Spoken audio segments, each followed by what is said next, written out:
বিসমিল্লাহির রহমানির রহিম। ইয়া আল্লাহ, ঠিক আছে, সোজা করে ধরো, দাঁড়াও। এবার একবার তুলতে হবে, সাতটা দিতে হবে তো। গাড়ি দিয়ে দেবে? না না, নিচে দিতে হবে। তোলো চল,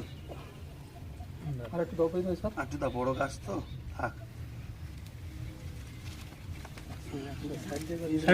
দাঁড়াও দাঁড়াও দাঁড়াও, গাছটা সোজা হয়েছে কি দেখো। আজ 15ই আগস্ট স্বাধীনতা দিবসের দিন। এই দিন প্রত্যেকটা ভারতবাসী এবং ভারতের নাগরিকদের আজকে খুশি ও গর্বের দিন।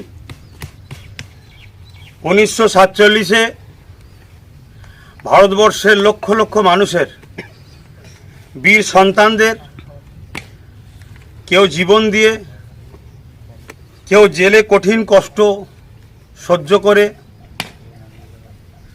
এবং বুদ্ধি দিয়ে, সর্বদিক দিয়ে কষ্ট করে দেশকে ব্রিটিশদের 200 বছরের যে কালো থাবার হাতে দেশ বন্দী ছিল, গোলাম ছিল, আজকের দিন সেই দেশকে আজাদ করা হয়েছে। প্রতি বছরের না, এবছরও 15ই আগস্ট এই স্বাধীনতা দিবসের দিনে পুরো দেশবাসী আনন্দ প্রকাশ করছে। আমরাও ফুরফুরা আহলে সুন্নাত ওয়াল জামাতের পক্ষ থেকে পুরো রাজ্যের বিভিন্ন জায়গায় সংগঠনের শাখা কমিটি এবং আমাদের কেন্দ্র কমিটির দ্বারাও আমরা দুস্থ মানুষদের বিভিন্ন সহযোগিতা, বিশেষ করে শিক্ষা সামগ্রী তুলে দেওয়া এবং কৃতি ছাত্রীদের হাতে অর্থ সহযোগিতা করা, যাতে করে তারা আগামী দিন আরও সুন্দরভাবে পড়াশোনা করতে পারে, সেই যৎসামান্য সহযোগিতার মাধ্যম দিয়ে। আরও বহুমুখী অনুষ্ঠান আমরা করেছি, প্রোগ্রাম করেছি। এখন আমরা নলেজ সিটির মাঠে দেশের ভারসাম্যকে ঠিক রাখার জন্য, যেটা আমাদের অত্যন্ত জরুরি, গাছ লাগানো। কেন, যেভাবে গরম তাপ বাড়ছে, যেভাবে পানির অভাব সংকট দেখা দিচ্ছে, তাতে চাষবাস থেকে শুরু করে মানুষের জীবনযাপনের ব্যবস্থা থেকে শুরু করে বড় কষ্টের সম্মুখীন হচ্ছে মানুষ। তাই আমরা বিগত দিনেও নলেজ সিটিতে 1500-এর অধিক গাছ লাগিয়েছি। আজকের এই দিনটাকে খেয়াল করে 15ই আগস্ট 500 কম বেশি গাছ আজকে আমরা লাগাচ্ছি।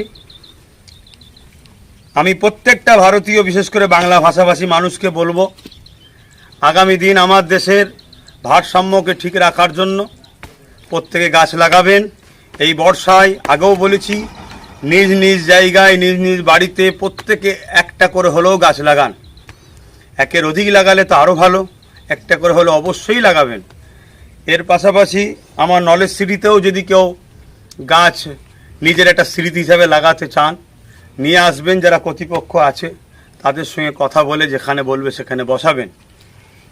অবশ্যই গাছ লাগান, এটা একটা দেশের সেবা। এই গাছ মানুষকে ছায়া দেবে এবং আমার ধর্ম বলছে এই গাছ তসবিহ পড়ে, সৃষ্টিকর্তার জপ করে, তসবিহ পড়ে, তার একটা নেকি হবে।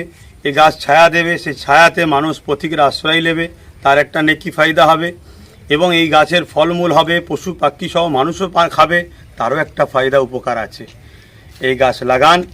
আজকের এই দিন 15ই আগস্ট পৃথিবীর শেষ দিন পর্যন্ত যেন আমরা স্বাধীন ভারত মিলেমিশে সর্বধর্মের মানুষ সম্প্রীতি ভ্রাতৃত্বের সাথে দেশকে এগিয়ে নিয়ে চলতে পারি। যুগ যুগ ধরে আমাদের পরের প্রজন্ম এই শিক্ষা মানুষকে দেবেন, আমরাও দিচ্ছি। সবাই মিলেমিশে থাকেন, সুস্থ থাকেন, ভালো থাকেন। স্বাধীনতা দিবস জিন্দাবাদ, 15ই আগস্ট জিন্দাবাদ, ভারতবর্ষ জিন্দাবাদ।